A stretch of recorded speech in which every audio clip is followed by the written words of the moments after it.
Un ex, convicto de un campo de concentración nazi, fue a visitar a un amigo que había compartido con él tan penosa experiencia.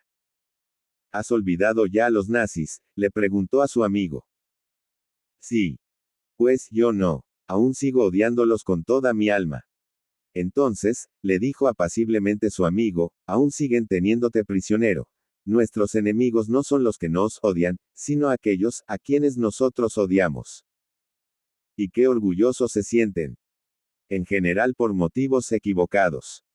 Los amigos del compositor George Gershwin trataban de hacer entender al padre de este que la Rhapsody in Blue era la obra de un auténtico genio. Por supuesto que sí, dijo el anciano.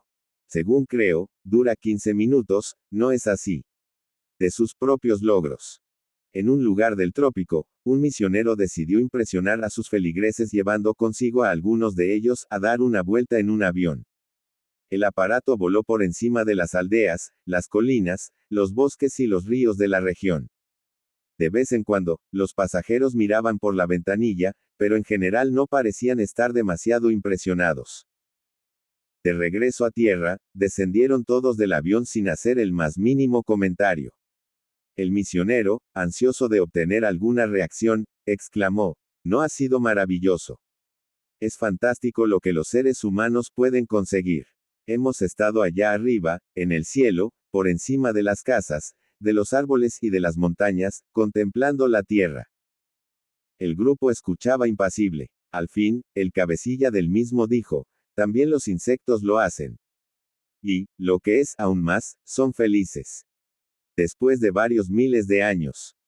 Hemos avanzado tanto que por las noches cerramos a cal y canto puertas y ventanas, mientras los nativos, menos avanzados, duermen en sus chozas totalmente abiertas.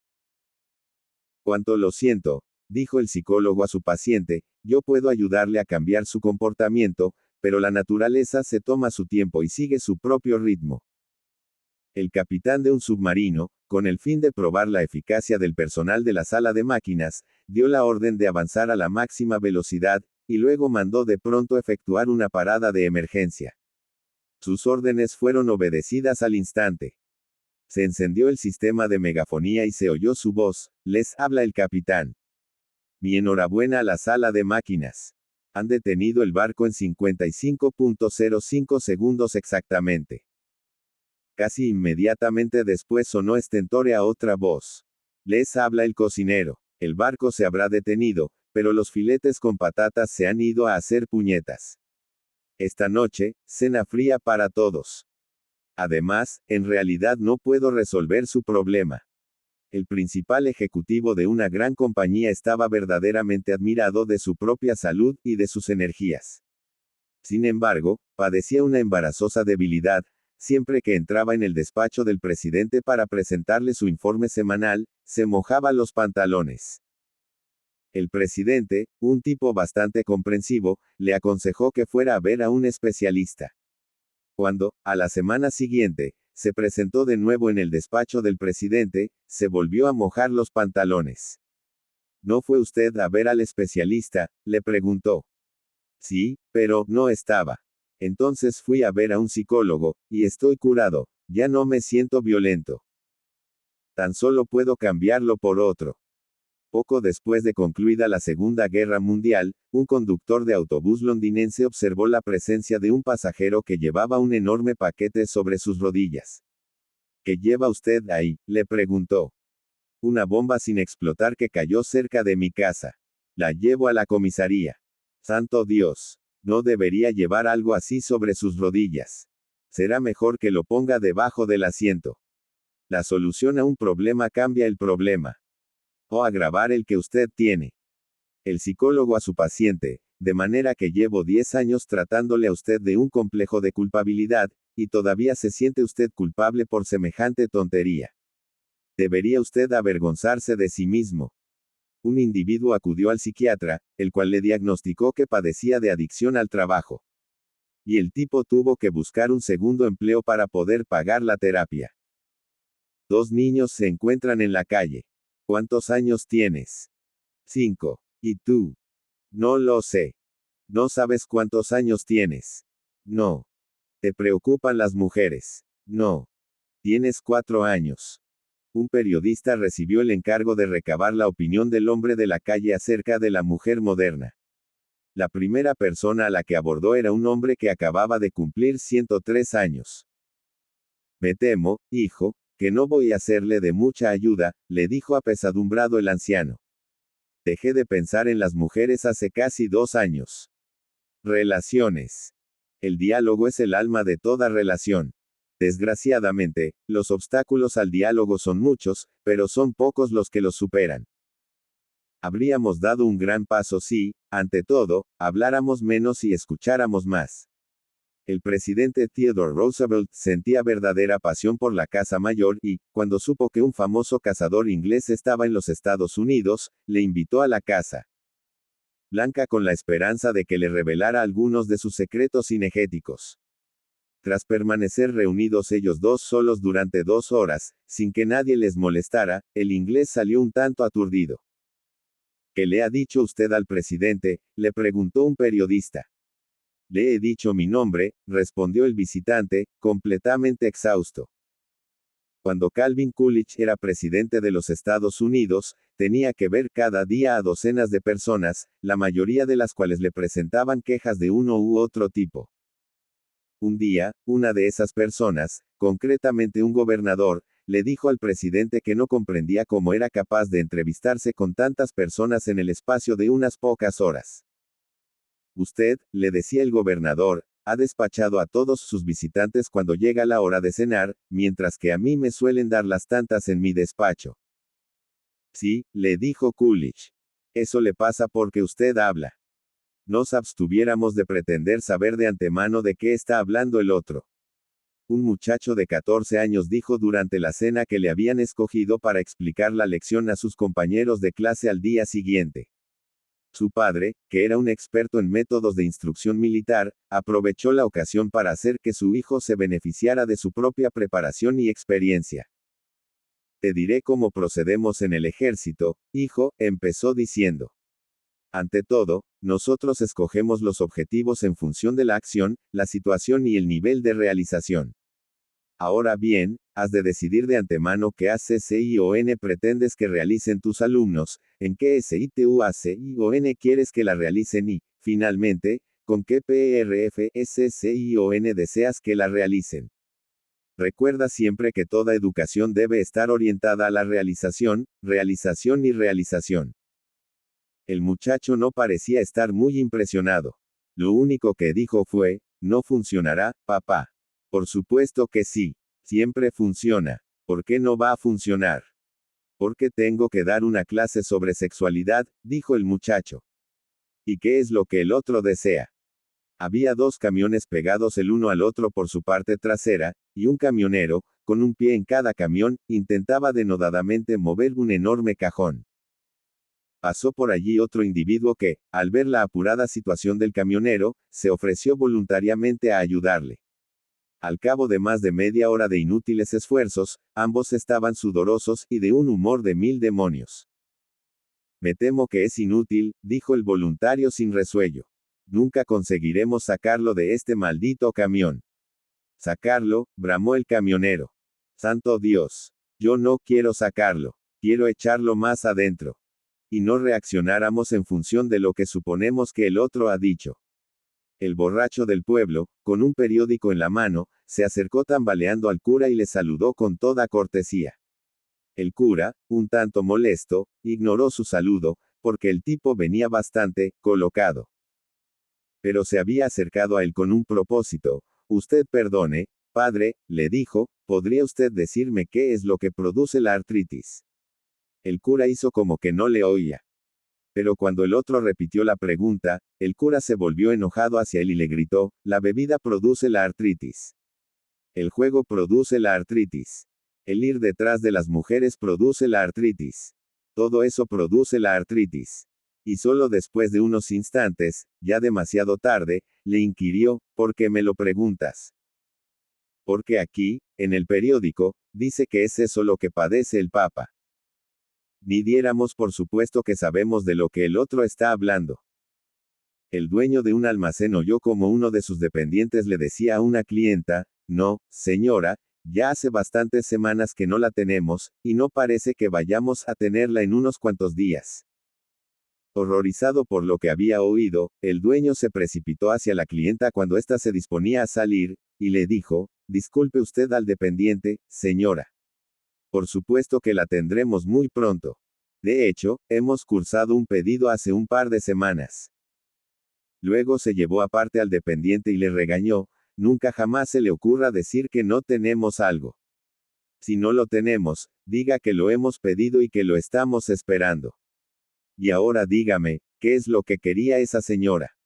Lluvia, respondió el dependiente. Ni diéramos nuestra propia interpretación a las palabras del otro. Un periodista estaba entrevistando a una señora que acababa de cumplir 100 años. Ella parecía ser una persona extraordinariamente vivaz, encantada de recordar su pasado. Había conocido la época de las diligencias y la de los aviones supersónicos, y parecía dispuesta a describir toda su vida. Cuando la entrevista hubo terminado, todavía parecía deseosa de seguir hablando, de modo que el periodista le hizo a bote pronto una pregunta para que la conversación no cesara. ¿Ha estado usted alguna vez en cama? Oh, querido, claro que sí dijo ella ligeramente ruborizada, docenas de veces. E incluso 2 veces en un pajar. Pero, por desgracia, frecuentemente ni siquiera oímos lo que el otro está diciendo. Una pareja celebraba sus bodas de oro, y estuvieron todo el día de fiesta, celebrándolo con cantidad de familiares y amigos que acudieron a felicitarles. Por eso se sintieron aliviados cuando, al anochecer, pudieron quedarse solos en el porche contemplando la puesta del sol y descansando del ajetreo de todo el día. En un determinado momento, el anciano se quedó mirando afectuosamente a su mujer y le dijo: Querida, estoy orgulloso de ti. ¿Qué has dicho?, preguntó la anciana. Ya sabes que soy un poco dura de oído. Habla más alto. Estoy orgulloso de ti. Me parece muy lógico, dijo ella con un gesto despectivo. También yo estoy harta de ti. La perfecta escucha consiste en escuchar no tanto a los demás cuanto a uno mismo. La perfecta visión consiste en mirar no tanto a los demás cuanto a uno mismo. Porque nunca comprenderán a los demás quienes no se han escuchado a sí mismos, ni podrán ver la realidad de los demás quienes no se han explorado a sí mismos. El perfecto oyente te escucha aunque no digas nada. La mujer al marido, absorto en el periódico. No necesitas tomarte la molestia de seguir gruñendo. Sí, querida, no, querida, hace 10 minutos que he dejado de hablar. Y casi nunca hablamos acerca de lo mismo. Querido, dijo la mujer, siento verdadera vergüenza de cómo vivimos. Mi padre nos paga la renta de la casa, mi hermano nos manda comida y dinero para ropa, mi tío nos paga las facturas del agua y de la luz, y nuestros amigos nos regalan entradas para el teatro. La verdad es que no me quejo, pero sí creo que podríamos hacerlo mejor. Naturalmente que podemos, dijo el marido. Precisamente llevo unos días pensando en ello, tienes un hermano y 2 tíos que no nos dan ni un céntimo. Oh sí. La mujer de Nasruddin deseaba tener un animal doméstico que le hiciera compañía, de modo que se compró un mono. A Nasruddin no le gustó demasiado. ¿Qué le vas a dar de comer?, preguntó. Exactamente lo mismo que comamos nosotros, respondió la mujer. ¿Y dónde va a dormir? Con nosotros, en nuestra misma cama. Con nosotros. ¿Y qué pasa con el olor? Si yo puedo soportarlo, supongo que el mono también podrá. La forma más segura de acabar con una relación, insistir en que las cosas se hagan a nuestro modo. Johnny, un fuerte y robusto niño de 3 años, hizo amistad con una enorme cabra llamada Billy, que vivía en la casa de al lado. Todas las mañanas, Johnny recogía hierba y lechugas y se las daba a Billy para desayunar. Su amistad llegó a ser tan profunda que Johnny se pasaba las horas muertas en la agradable compañía de Billy. Un día se le ocurrió a Johnny que un cambio de dieta le vendría bien a Billy. De modo que decidió llevarle berros, en lugar de lechuga. Billy mordisqueó los berros, decidió que no los quería y mostró ostensiblemente su rechazo. Johnny agarró entonces a Billy por uno de los cuernos y trató de obligarle a comer los berros. Billy se defendía embistiendo a Johnny, primero suavemente, y luego, ante la insistencia del niño, con tremenda energía, hasta el punto de que Johnny dio un traspié y cayó hacia atrás, golpeándose fuertemente en la espalda. Johnny se sintió tan ofendido que, tras sacudirse la ropa, lanzó una feroz mirada a Billy y se largó, para nunca más volver. Algunos días más tarde, cuando su padre le preguntó por qué no pasaba ya a la casa de al lado para estar con Billy, Johnny respondió, porque me ha rechazado. Con demasiada frecuencia, vemos a las personas no como ellas son, sino como somos nosotros. Una joven y activa mujer manifestaba unos inequívocos síntomas de estrés y de excesiva tensión. El médico le recetó unos tranquilizantes y le dijo que volviera al cabo de 2 semanas. Cuando volvió, el médico le preguntó si había experimentado algún cambio. Y ella respondió, no, ninguno. Pero sí he observado que los demás parecen bastante más relajados. Una mujer se quejaba ante una amiga que había ido a verla de lo desaliñada y poco cuidadosa que era una vecina suya. Tendrías que ver cómo lleva de sucios a los niños. Y cómo tiene la casa. Es una auténtica desgracia tener que vivir con semejante vecindario. Echa una mirada a la ropa que tiene tendida en el patio, fíjate en las manchas negras que tienen esas sábanas y esas toallas. La amiga se acercó a la ventana, miró hacia afuera y dijo, a mí me parece que esa ropa está perfectamente limpia, querida. Lo que tiene manchas son tus cristales. Una mujer recibía clases de canto, y tenía una voz tan chillona y desapacible que un vecino, no pudiendo soportarlo más, consiguió armarse de valor, llamó a su puerta y, cuando ella salió, le dijo, señora, si no deja usted de cantar, creo que voy a volverme loco. ¿De qué está usted hablando?, dijo la mujer. Dejé de cantar hace 2 horas. Cuánto lo siento, no eres tú con quien me relaciono, sino con una imagen que tengo en mi mente. Samuel estaba muy triste, y no era para menos. Su casero le había mandado dejar el piso, y no tenía a dónde ir. De pronto se le ocurrió, podría vivir con su buen amigo Moisés. La idea le proporcionó a Samuel un gran consuelo, hasta que le asaltó otro pensamiento, que te hace estar tan seguro de que Moisés te va a dar cobijo en su casa. ¿Y por qué no?, se respondió el propio Samuel indignado. A fin de cuentas, fui yo quien le proporcionó la casa en la que ahora vive, y fui también yo quien le adelantó el dinero para pagar la renta de los primeros 6 meses. Lo menos que puede hacer es darme alojamiento durante 1 o 2 semanas, mientras estoy en apuros. Y así quedó la cosa hasta que, después de cenar, le asaltó de nuevo la duda, suponte que se negara. Negarse, se respondió él mismo. ¿Y por qué, si puede saberse, habría de negarse? Ese hombre me debe todo cuanto tiene, fui yo quien le proporcionó el trabajo que ahora tiene, y fui yo quien le presentó a su encantadora mujer, que le ha dado esos 3 hijos de los que él se siente tan orgulloso. Y ese hombre va a negarme una habitación durante 1 semana. Imposible. Y así quedó de nuevo la cosa hasta que, una vez en la cama, comprobó que no podía dormir, porque nuevamente le entró la duda, pero suponte, no es más que una suposición que él llegara a negarse. ¿Qué pasaría? Aquello fue ya demasiado para Samuel, pero ¿cómo demonios va a poder negarse?, se gritó a sí mismo, casi fuera de sí. Si ese hombre está vivo, es gracias a mí. Yo lo salvé de morir ahogado cuando era un niño. Y va a ser ahora tan desagradecido como para dejarme en la calle en pleno invierno. Pero la duda seguía carcomiéndole, suponte. El pobre Samuel se debatió mientras pudo.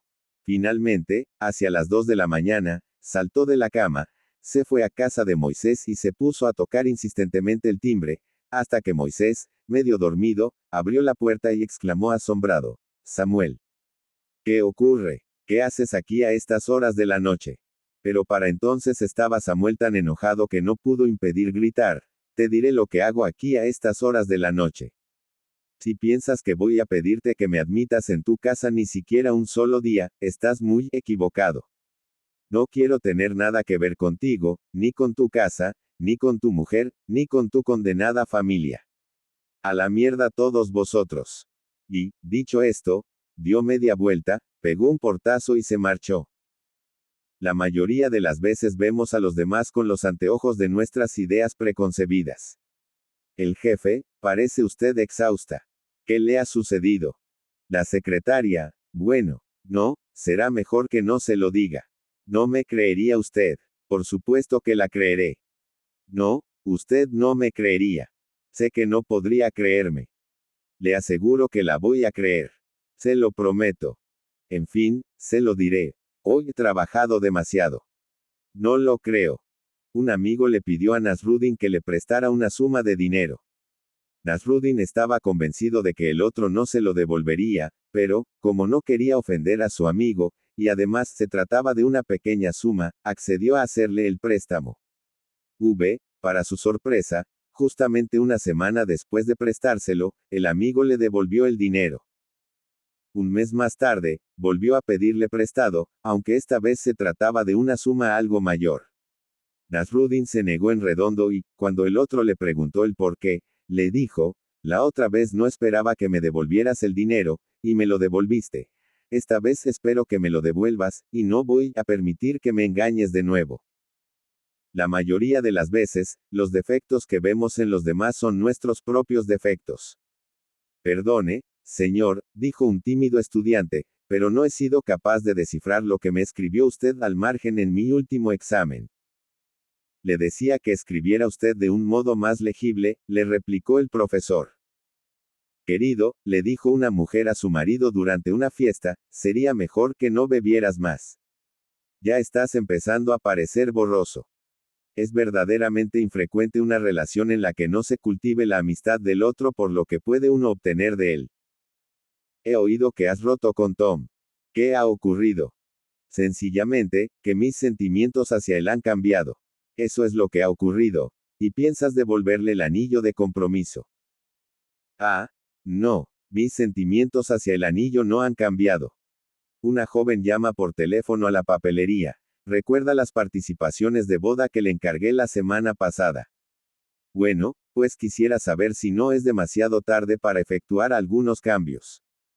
Dígame de qué se trata, señorita, y lo comprobaré, dijo el empleado al otro lado del teléfono. De acuerdo. Se trata de cambiar la fecha, la iglesia y el nombre del novio. Es absolutamente imposible estar felizmente casado con otra persona si uno no se ha divorciado antes de sí mismo.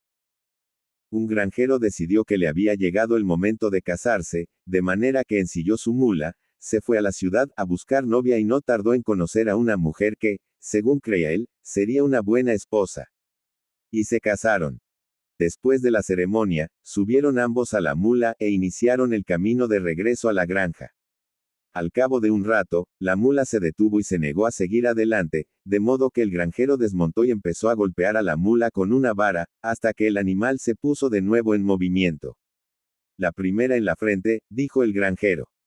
Unos kilómetros más adelante, la mula volvió a detenerse, y una vez más desmontó el granjero y golpeó a la mula hasta que ésta decidió reiniciar la marcha. La segunda en la boca, dijo el granjero. Pocos kilómetros después, la mula se detuvo por tercera vez. Pero entonces el granjero desmontó, hizo desmontar a su mujer, sacó su pistola y le pegó un tiro en la cabeza a la mula, la cual murió al instante. ¡Qué estúpido y qué cruel eres!, le gritó su mujer.